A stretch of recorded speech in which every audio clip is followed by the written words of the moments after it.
You are tuned into the sounds of UrbanX. So this weekend, the King Richard movie dropped, and it really caused a stir, and I was so confused, and then I wasn't. But it caused a stir from the white feminist crowd, from the radical feminist crowd. They were confused as to why there is a movie uh, centered around Richard Williams and not Venus and Serena. Like this, they're like they're diminishing these women because of this man, and people were just like, yo, like first of all, they okayed this movie, they produced this movie, they had to give the final say in what the hell was They're happening. paying honor to their dad. They're paying honor to their father. Yes. Who was an intricate part. Yes. You know what I'm saying? And he wrote the plan before they were born. Which was wild. Like I was just like, I'm 16 months behind. Like I'm looking at it over like, okay, so manifest destiny. You here, like you know what I'm saying? Right, we figuring it out. No, so he had this in his mind. But what you think about the movie overall? I thought it was pretty good. Did you cry? No, I didn't cry. Did you get close to crying? No, I didn't get close to crying. I thought it was pretty good. I had the same thought you had initially because I spoke to my pops about it, and he goes, "I think Will Smith was overdoing it. You know, just the way he was. Never go full dumb nigga. Yeah, like never go full retard. You know, Rain Man, retarded, but he intelligent. But yeah. I watched. It was one scene in the movie. I watched the real clip, and like just listening, it's like Will Smith actually did a great job. Yeah. Okay. Actually did a great job. I thought there was a few moments in that movie that were like really important. Seeing it from a dad who just wants to protect their child. Yes. And as a kid, like, you know, a kid or a coach who is still trying to get the best out of that kid, out of that child as well. It was really, really interesting. But I felt them all the way with trying to just make sure your kids are prepared for what it is to come. Make sure they have a solid foundation. Make sure they're humble. I thought that was interesting. Like he was really serious. He was serious about that. He was really serious about these lessons that he was teaching his kids. There was one scene in particular, he was talking to her coach down in Florida, and her coach wanted her Venus to compete in one of these tournaments. And at first, Richard was okay with it, and then he saw that one of these phenom white girls. She was a star at first, but now she's getting arrested for drugs and stuff like that. He wanted to pull her out of practice, and he just kind of was just like, nah, we're good. Yeah, she's not going to compete until I let her know, if she's ready. And they were having a back and forth, and they were both right. Said Malcolm cried when he got to the car. Nah, I ain't crying.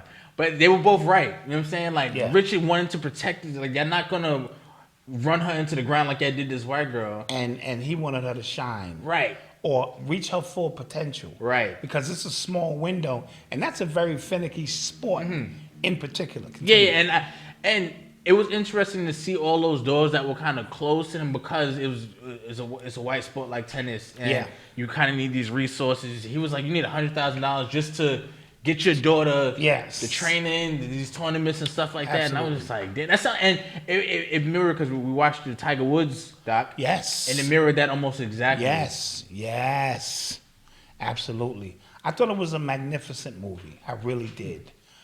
Because it spoke, any movie that's going to speak about fatherhood and the importance of having your protector, your father, even in the face of adversity, when them young niggas is out there whipping his ass, he saw the bigger picture that this is about, and he was the father of 5 girls. Somebody said spoilers. Say spoiler.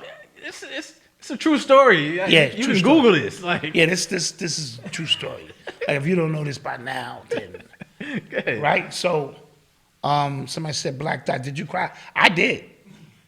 I'm crying now. I did. I cried. He cried for everything, though. I do. I've gotten better, but I'm a dad, and I've been to many practices, and I've been watching my own children have these lofty dreams. You know what I mean? And the obstacles happen to overcome them.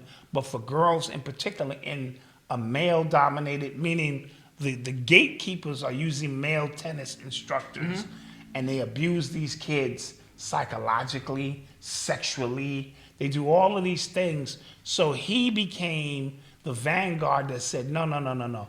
We're going to do things different here.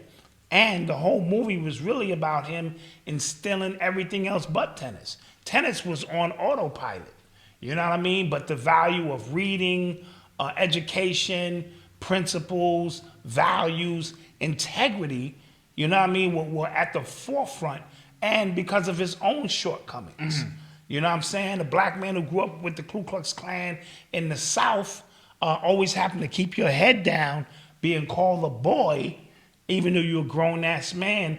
That does something to you. Yeah. So he wanted to vicariously live through his girls. So at times he overstepped those boundaries. Yeah, it was a couple moments. Well, he was like, come on, nigga, let that go, let that ride. But in the grand scheme of things, but the most important part of the movie for me was he was in the kitchen with his wife, and she had to give him the business. Yeah, it was a genuine, like, back and forth between husband and wife. It was like very well acted out. Yes, because as a husband at times, our egos will get involved with this. We think we know everything, we know nothing. Our wives at times will give us the leeway to make these mistakes, but then they correct things that we have no idea that they're correcting. They're dealing with things that we have no idea that meant something in the magnitude. And for him to overshadow her contributions, that was her with the open stance. And there was so many technical things that she said, wait a minute, I did that. You know what I mean? And, you know, but again, inside of his home, she always let him be king. So I thought that was real great, but she also checked him when she had to and go, calm down. We are a team inside this home. Now, outside of this home, they're not treating you like a king. But inside of this home, you're always going to be treated like a king, and I respected it. But it was an open, honest conversation between a black man and a black woman who both are on the same side. We just went to go about it a little bit different. So I thought that was the key to the movie. And coming out of that conversation, as your wife or good woman will do, he realized she was right. And then he went out and he made amends with his daughter and gave his daughter the space to grow and do what she needed to do so that she could blossom. So I thought it was a great movie. Yes, it was great. I think if you're a dad, you need to watch it. Right, and because you don't see a lot of movies honoring black men. He had no special skill set. He was just a determined dad in the middle of Compton to make sure his daughters did not wind up on that corner, or, you know what I mean, and things of that nature. So kudos to him, who they didn't jump at the first Nike deals. It was, you know, you would think, come on, take that money, son. Yeah. And that's what the white, come on, son, you're gonna get a better deal than this. And he like, this is not about money. This is about making sure my daughters are protected all the way. And he also knew that Serena was the star. Yeah. And I thought that was great, even if it was just theatrical for the movie, to let her know, I always knew that you would be the one to really, you know what I mean? Because when you gotta, first of all, when you gotta face a big brother or a big sister in competition all the time, I told you, I used to play Marcus on basketball all the time. This is before he got taller and bigger than me. He could start dunking and shit. And I would toy around with him and let him get close to winning. Then I'd get ahead and close the deal. And we would talk about some of the things he can do. And he got tired of that shit. And he started playing me like his life depended on it. I'm like, nigga, calm down.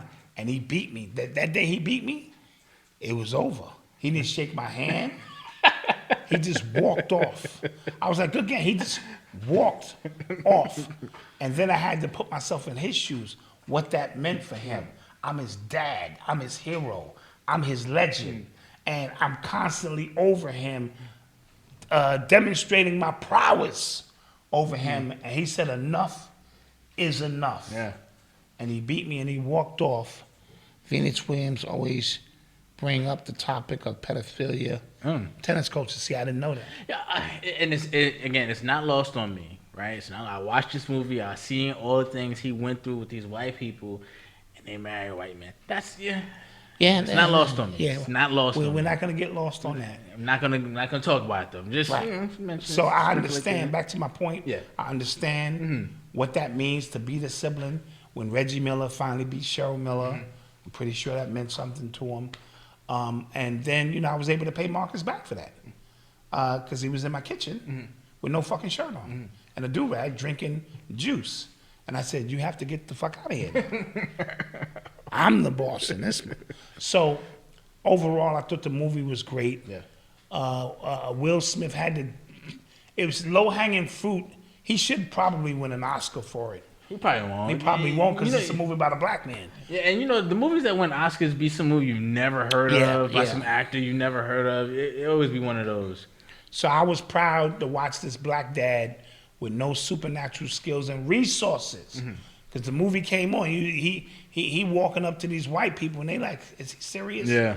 So he was putting in the work because he knew he had something special. Peace. If you like what you just saw and would love to see more of the uncut, unscripted, unadulterated, spontaneous, off-the-rip information from me and Brother Malcolm, you need to become a member.